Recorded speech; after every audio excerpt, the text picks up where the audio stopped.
Everyone, welcome to P chemistry point.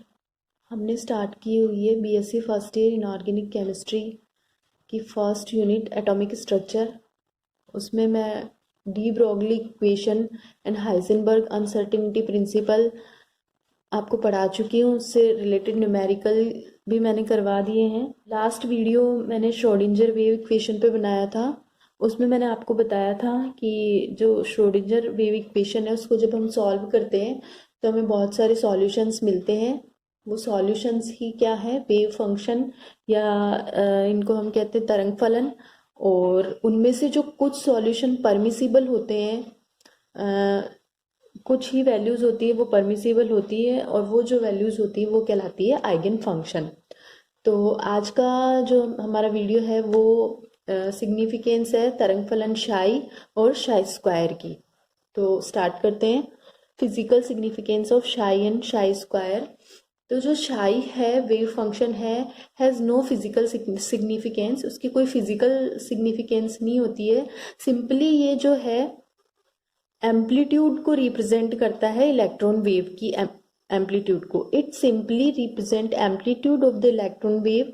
It is half of the vertical distance between crest and trough. तो इसको ऐसे समझते हैं।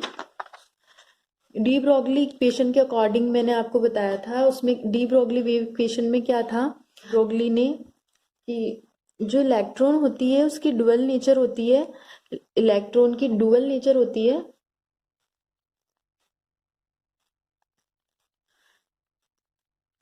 Electron particle nature भी होती है और इसकी वेव नेचर भी होती है। और इसी के बेसिस पे जो है वेव मैकेनिकल मॉडल दिया गया। वेव मैकेनिकल मॉडल में इलेक्ट्रॉन को एक वेव माना गया, और वेव क्या होती है, इस तरह से चलती है।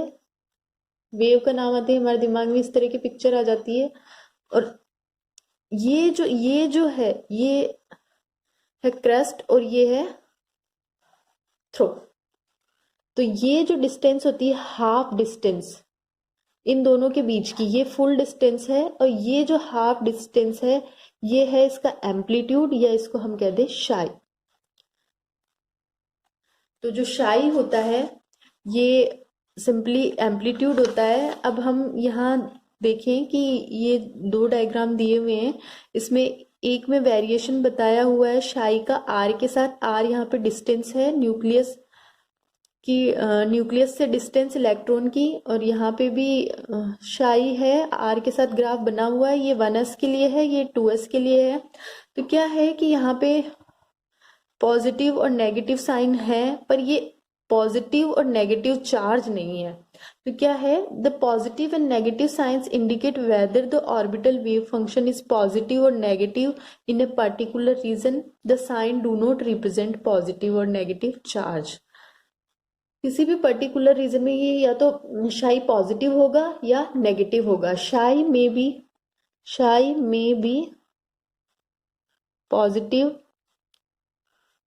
और में बी नेगेटिव। क्लियर है? यहाँ से 1s के लिए ये यहाँ पॉजिटिव है, 2s के लिए यहाँ पे पॉजिटिव है, यहाँ पे नेगेटिव है। बट ये जो पॉजिटिव और नेगेटिव साइन है ये चार्ज को रिप्रेजेंट नहीं करते हैं। तो हमारा तीसरा पॉइंट क्या है कि शाई is always finite, single valued and continuous. शाई है, कई सारे हमें जो सॉल्यूशन मिलते हैं श्रोडिंजर वेव इक्वेशन से वो सब शाई कहलाते हैं, और पर्टिकुलर वन शाई है वन वैल्यू। तो शाई is always finite, single value and continuous. Graph से क्लियर है, ये कंटिन्यूअस इसकी वैल्यू होती है। हम देखते हैं शाई स्क्वायर। शाई स्क्वायर क्या है? शाई स्क्वायर मैंने आपको श्रोडिंजर वेव इक्वेशन पढ़ाई तब भी बताया था। अगर आपने वो वीडियो नहीं देखा है तो उसे एक बार देख लीजिए। उसका लिंक मैं डिस्क्रिप्शन बॉक्स में दे दूंगी। शाई स्क्वायर क्या है? प्रोबेबिलिटी है इलेक्ट्रॉन के मिलने की। हमने 1s का देखा था। मान लीजिए ये न्यूक्लियस है, यहाँ पे ये जो डॉट डॉट है ये इलेक्ट्रॉन के पाए जाने की प्रोबेबिलिटी है। तो शाई स्क्वायर इसी को रिप्रेजेंट करता है। हम कहते हैं शाई square is the measure of probability of finding the electron in a unit volume around a particular point and is called probability density.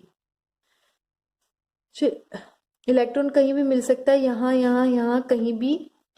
Uncertainty principle से क्लियर था कि इसकी कोई फिक्स पोजीशन नहीं होती है। तो ये जो पाए जाने की प्रोबेबिलिटी है इसको हम कहते हैं प्रोबेबिलिटी डेंसिटी।